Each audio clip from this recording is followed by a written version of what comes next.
Mr. Speaker, I yield such time as he may consume to the chairman of the Foreign Affairs Committee, Mr. Lantos. Gentleman from California is recognized for such time as he may consume.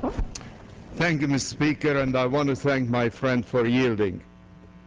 I must begin by reacting to the two distinguished Republican speakers who preceded me. The distinguished Republican leader recited movingly and accurately terrorist outrages across the globe. Those terrorist outrages make the passage of our resolution all the more urgent and all the more imperative. We are not fighting terrorism in Iraq. We are attempting to referee a religiously based civil war which saps our strength and destroys our fabric as a society. As to the distinguished Republican whip, may I say, this resolution does not make tactical decisions. It reverses a mistaken course. The administration is recommending an acceleration of the wrong course. Our resolution reverses that course. Mr. Speaker, it is too late to go back and make right all that has gone wrong in Iraq. And clearly carrying on with more of the same will do no good. But the administration has yet to learn that you cannot unscramble an omelette. Instead, it is trying to add to the mix another 21,500 men and women who deserve better than that. In pursuing its policies in Iraq, the administration cannot unscramble and undo its many mistakes.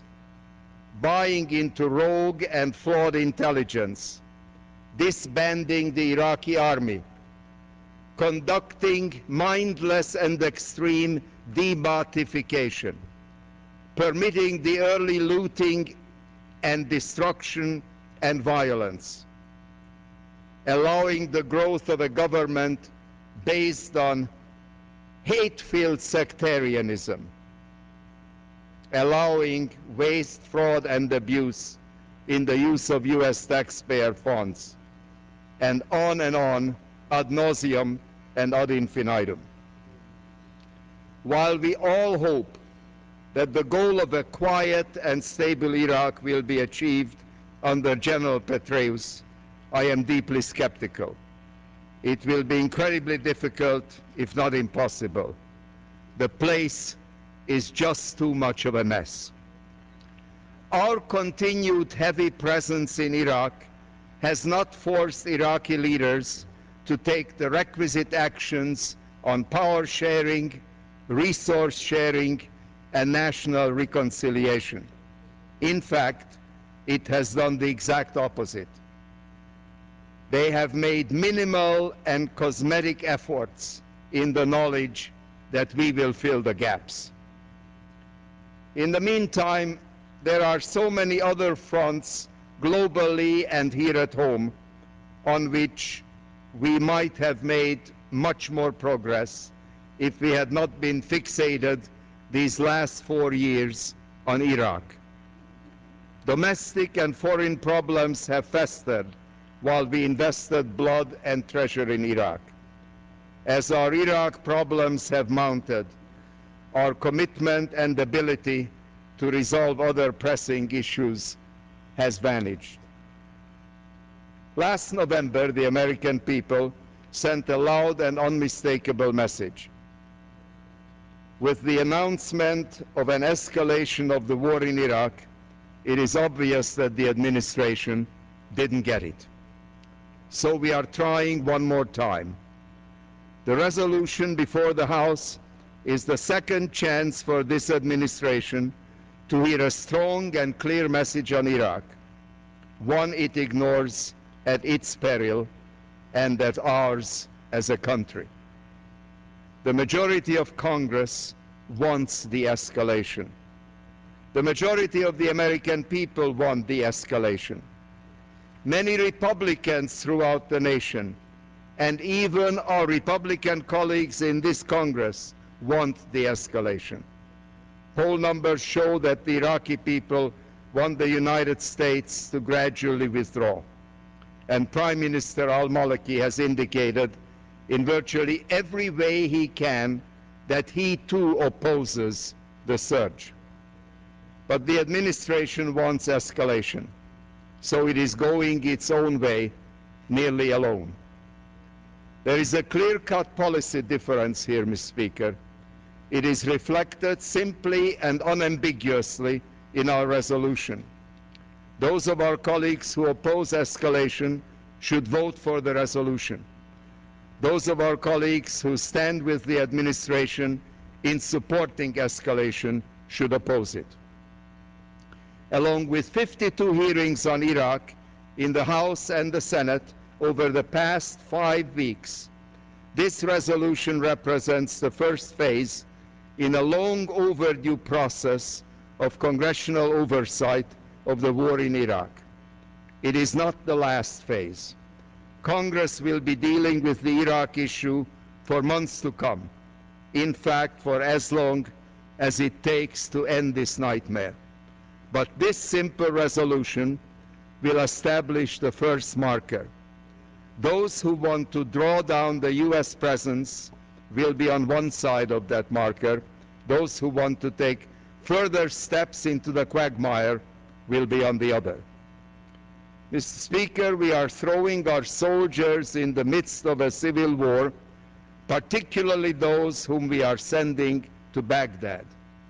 It is utterly unrealistic and grossly unfair to expect soldiers straight out of Iowa or Alabama or California to be able to differentiate between Iraqi Sunnis and Iraqi Shiites, much less to be able to tell at a glance which of these groups are with us and which are against us.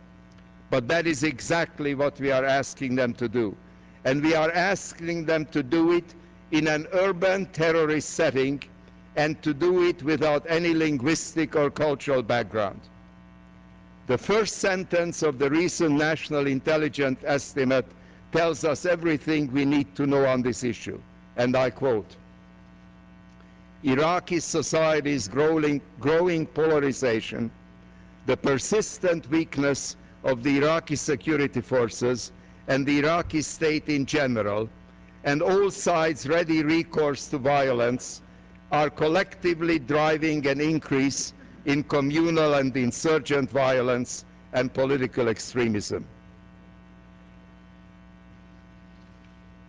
Every day we read another article illustrating the impossibility of the situation into which we have inserted our brave men and women. One day we read how the Iraqi army is infested with militia members. Another day we read that countless members of al-Sadr's violently anti-American Mahdi army have actually been trained by our soldiers, unaware of the trainees' true affiliation. On yet another day we read that US soldiers cannot even tell that their Iraqi counterparts, the object of their joint military missions, for fear that the mission will be compromised. This weekend we read an interview with a US soldier who acknowledged that he had no idea whatsoever whether an arrest he witnessed by Iraqi security forces was justified or merely another instance of sectarian revenge. Mr. Speaker, Iraq is a hall of mirrors, and the administration has utterly lost its way. More troops will not help. The United States wants Iraq to be a state based on the rule of law, but too many Iraqis prefer score settling, chaos, and civil war. We cannot create a stable Iraq when the Iraqis themselves don't seem to want it. Let's not leave our finest young men and women literally stranded in an Iraqi maze. Let's make this resolution the first step on their journey home. We must begin a reduction in force at the fastest responsible rate possible, consistent with the safety of our troops. And then it will be time to rebuild our battered military, and just as importantly, rebuild the battered reputation of the United States. For the sake of our troops and our national interest, I strongly support this resolution and urge all of my colleagues